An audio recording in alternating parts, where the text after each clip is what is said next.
Let's talk about questions and the art of forming a good question.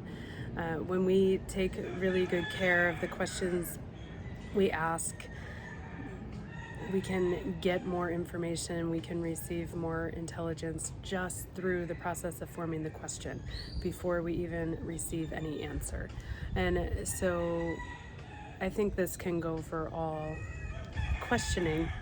But what I'm talking about here is specifically, or more specifically, for inquiry, for self inquiry, for self awareness, for a process of transformation when you're asking questions to better understand yourself, to see or feel into what the next step is on the journey. So, the kind of questions where we're learning or seeking and that are part of a transformation and growth process.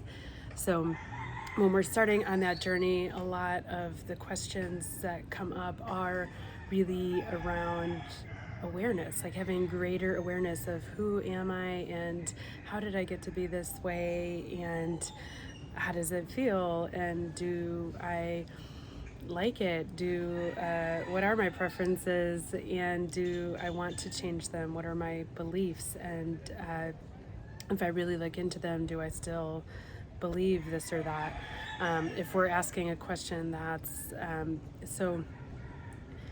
For example, the times when we might ask questions on a journey like this are a journal prompt. We're writing a question and then just allowing whatever answer to come through, which is one of my favorites.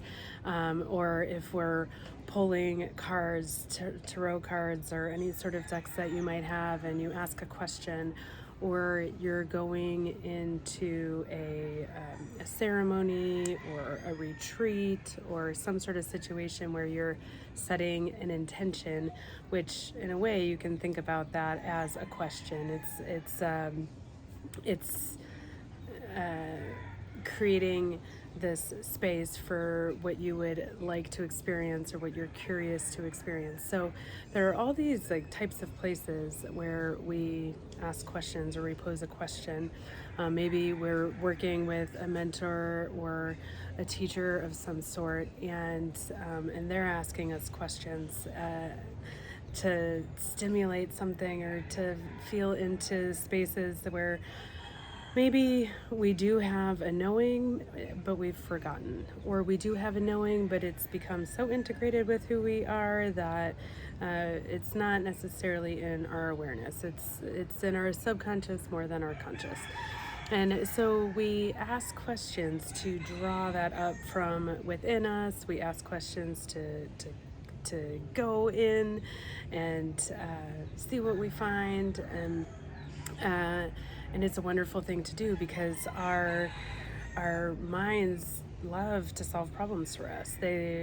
That's what they do, right? They go through the associations and the past experiences and history and what is known to find a match, to find an answer. And so this is the thing about questions is when we start, we're looking for that. We're looking for what is already known and forgotten, or known and such second nature that we don't realize it. So a lot of those questions are really going inward, and those are great questions. There's no bad question. There's information and intelligence available in every question. And then as we continue on the journey, we can begin to ask questions in a way that opens us up into new places and new spaces. So the transformational journey is not linear, it's really a spiral, and there are these moments where you have a big breakthrough or a realization, or you've understood a shadow quality and you've been able to transmute that and learn from that, and it's now become a gift, or it's now become known, and so you have a new way to address it. And there can be that feeling of relief or that feeling of newness, like, oh, we took care of that. And what tends to happen is that it comes back around again. Some time goes by and then we experience it again. And at the beginning, when our patterns are still more ingrained and we haven't addressed them yet, that might happen more frequently. Like, oh, there's that habit, there's that pattern, there's that thought form, like again, again, again. But as we learn that we are empowered and that we have a choice in the matter, we can begin to shift those patterns. We can begin to lengthen the time between the stimulus and our response. And with that extra pause, we can decide how we want to respond, and we can begin to respond in new ways. And then we have this experience of a new reality that shows up as a result. And so then sometimes when we come back around to something that is really familiar, especially if it's like a core wound, something that is, that's just my thing. It just gets me. It's, it holds the strongest addiction in my body, addiction to that chemistry of that pattern, because it's just so familiar and it runs so deep. And so when we have the breakthroughs, it's wonderful, and the relief is wonderful, and we feel like, oh, it's been so worth it, and yet it can then feel like a surprise when it comes up again. Like, how could this possibly be coming up again? I took care of it, I gained all that intelligence from transmuting that, from moving through it instead of, resisting it or just repeating it mindlessly. And I have found, and I feel like those I've worked with have as well too, that it will continue to repeat. And in some ways it feels like it's the same thing happening again, but it's actually presenting in a new way, or there's a new space to explore with it. There's a new possibility. It's coming again as a mirror or as a teacher, and although it feels familiar, it's a spiral. So it's not just going around the merry-go-round. It's you're leveling up at the same time. There's like this upgrade, and so as that happens and we go through that spiral, we have the opportunity to ask new questions. And so what I'm exploring right now with questions is where we can ask questions that open us up to new territory, to new space, to receive new answers and access new consciousness that we haven't had access to before. So this is not bypassing. This is not meant to give your power away outside yourself.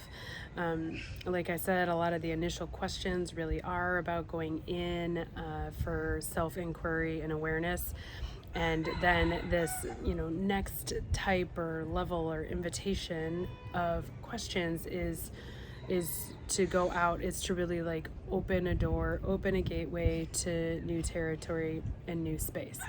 And I'll go through a few examples, but one way to do that is to, instead of asking directly about the block, the pattern, the suffering, the obstacle, whatever it is, instead of asking directly about that, we ask, what's beyond that, or what would it feel like to experience this territory but in a new way, and therefore that opens up into new territory. So let me give some examples.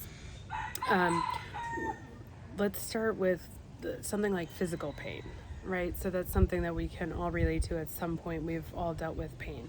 So for example, the other day I had a headache, and I was in a sweat lodge and realized that this has become a pattern. The last few times I've been in here, this headache comes. And so I've done different things to address it. I've hydrated more, or I've sat with a headache and said, okay, I accept that this is what is. What message does it have for me? What's it trying to tell me? Why is it getting my attention. Like, okay, you have my attention. What do you want to show me? And these are great questions. There's nothing wrong with them. And what I found is that they were keeping me in this space of being with that headache, and sometimes taking me into a space of analysis, or kind of, what more do I need to do, or what more do I need to know, which is another way of saying, like, where am I not enough? Like, where am I not enough? Where am I not good enough? And so that's the territory that we want to be aware of, to not go there. I don't think it's ever valuable to offer that up, that we're not enough, because we are absolutely 100% always enough. We always have what we need to have. We know what we need to know. And so anything that takes us into our minds and the mind space and the analysis and the separation. So when we're asking, like, what more, like, the energy of that is very divisive. It's very separate. It's very like, I have this, I'm aware of it, but I want this. Like, my attention is there, but my attention is in this space of, I'm here and I'm not there, and I want to be there. So it's, it may seem like semantics, but there is a consciousness to it. There's an energy. So if you can feel into what I just described for a bit, you can feel that, like, that separation. So the new question I asked this time, when this, repeated pattern showed up, was about finding a space. So it was basically a request to say, is there a space that I can go to where the frequency of this headache is dissolved? Like, is there somewhere I can go where I feel relief? And the headache dissolved. So it still taught me something. It's interesting, because I spent so much of my journey learning to accept what is, to not resist what is. And I have been doing that with a headache. So again, that's an important piece. We don't want to bypass that. And yet there comes a point where, if I'm like in analysis, or I'm so focused on what is, it's gone beyond just accepting it and being present, and it's gone into a space of giving it your attention, therefore giving it energy, therefore having it expand, because that's what our attention does. So by asking a question that opens us into new territory, we are putting our attention on the unknown. We are putting our attention to a space that is new, that will be new, because we have a curiosity. So the feelings are not of lack or separation or longing or grabbing. The feelings are of curiosity and of wonder and awe and possibility and opportunity. And so this type of questioning is helpful when we've really worked with a pattern or a habit or a condition for a while, and we've learned a lot from it, and we've released a lot, and we've let go of a lot, and here it is showing up again. And so then the next level to move to is to begin to, hold it there and know that it's there, but then to open our hearts to new opportunity, to a new space to explore. So another example is, earlier I talked about going into a ceremony or a retreat or setting an intention. When we do that, or even speaking affirmations, like when we do that, it's normal, it's natural, it's human nature to go with familiar, right? So you're going to intend for something, intend for a feeling, intend for a wish or desire that comes from familiar, because in order to ask for it, you have an idea of what it is and what it would feel like. And so you set that intention. And again, that is perfectly fine. It's to use those reference points and to grow from there. So it's not to deny or suppress any part of us. Again, and the invitation for another space to explore with that is to open the door to unknown, open the door to a new possibility.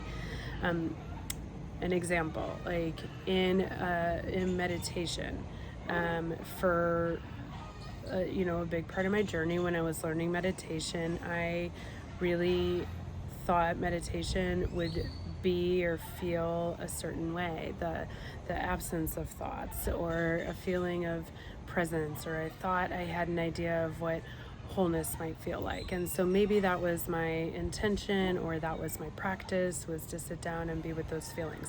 Again, awesome, wonderful, life-changing.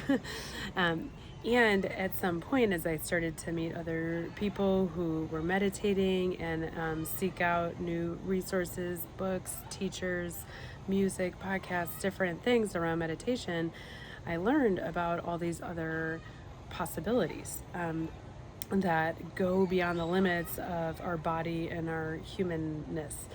And so as I started to hear about that, I could set an intention to explore that. So can you show me what else is possible? Can you show me what more I can explore when I go into meditation? And then it's to be, then it's to listen, then it's to notice, then it's to stay in alignment with that curiosity, that wonder, that awe, that trust. So there's no searching or trying to figure anything out in terms of an answer. It's a listening, and it really is a trust. You start to fine tune or level up your guidance system, your intuition, your engagement and relationship with your heart space and with the consciousness that animates it. And so you just start to wonder and get curious about what else is possible that you don't even know to ask for because you've never experienced it. Another example is around relationships, family is a good one, or perhaps like a romantic partnership. Those are spaces where some of our deepest patterns are held. They feel the most real to us because they are, again, deeply rooted and have been around and a part of us and a part of the formation of our belief system for such a long time. Or, in the case of love, romantic love, it's associated with that oxytocin and chemistry in our bodies that really help us remember what that feels like. And so in these spaces we can tend to have deeper patterns, and and so we work with those. And when they come up again, it can have that feeling, oh, here I am again, come on, I thought we took care of this, and how could this be? And when we've done the work of learning what beliefs are supporting this habit or pattern, what can go and be cleared out and let go of, and where can we grow and engage and relate in a new way. We ask the questions, we do all sorts of practices and engage all sorts of tools and teachers to do that work. And yet here it comes again, here it is, it is an addiction. It's there's the neural chemistry, so there's the neural pathways, and then there's the familiar cocktail of chemistry that runs through our body associated with all of the patterns in our life. And so in that sense it feels very familiar. And then it can feel kind of like this battle, I don't want to feel this anymore. And at the same time, there's something that feels so right about it because it's familiar. It's been, it's a computer program that's been running for a really long time. So where is there a place where we can learn something more, where we can approach it in a new way? And the hint is that this isn't coming from the mind, but we can go into our heart space and form a new question. So maybe if we're experiencing it again, it's because somewhere inside of us we have this deep belief that what we think is possible in a relationship with a parent, or what we think is possible in a soulmate or true love or a marriage or something like that,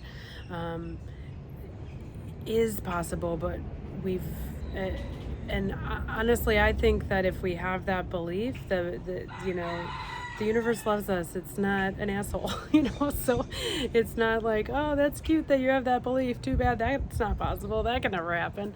Of course it can, and that's why you have that feeling that it can, because it can. Like if you can feel it, if you can imagine it, it's possible, it can happen.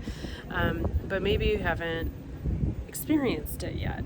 So as you start to grow, as you start to create, as you start to heal, you begin to feel like, oh, it's really possible, like here we go. And then it can feel shocking, or it can feel frustrating, or it can feel like, it might even make you angry when a pattern shows up again.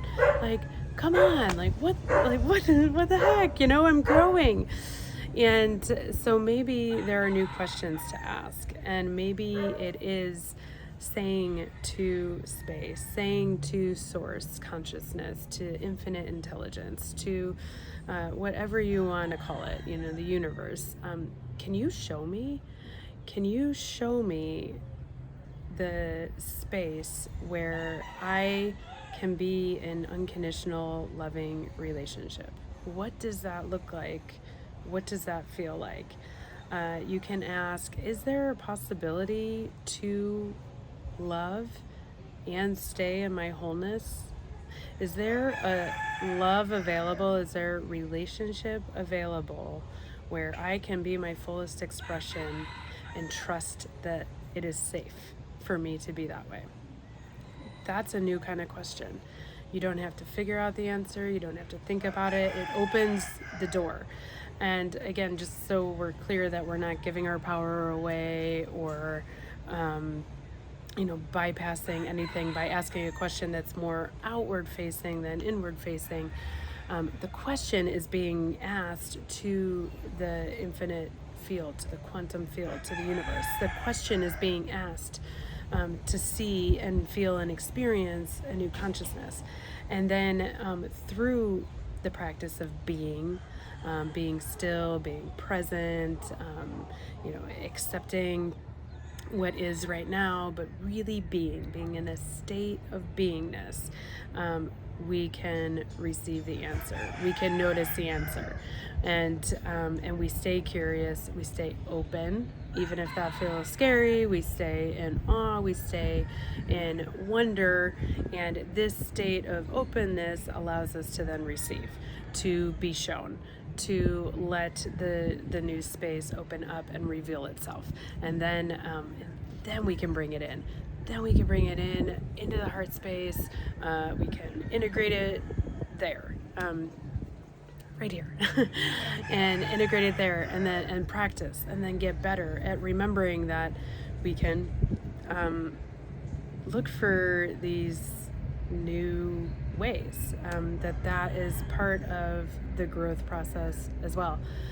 So I'll give one last example that I experienced recently. I was in a sweat lodge ceremony, and I felt myself kind of coming up and out of my body, and I have been in that territory before, and it's something I've wanted to explore more, and sometimes it feels exhilarating and exciting, and sometimes it feels scary. It is the unknown after all, and that's what happened. I felt some fear come up around, like, where am I going, and why, and And do I want this?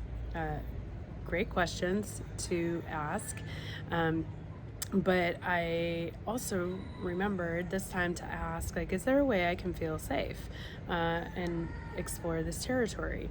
And I saw like in my mind's eye or heart's eye, my first eye, a silver thread drop down to my body, so that I was still like tethered to my body, and I instantly felt safe.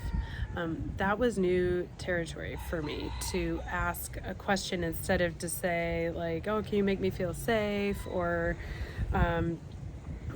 oh, what is this fear trying to teach me? Oh, I gotta surrender into the fear.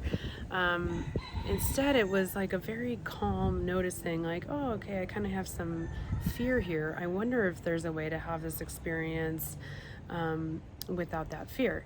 And there we go. Like, the solution just presented itself. And what happens in consciousness like that happens, that's just as real as this physical world. And so it can be fun, it can be playful to explore this. So these are my current thoughts on the art of asking questions as we are on these transformation journeys. So I would love to hear what you think, or if there's certain questions that you like to work with, or how questions in your own life and your own journey are showing up for you. Thanks so much for tuning in.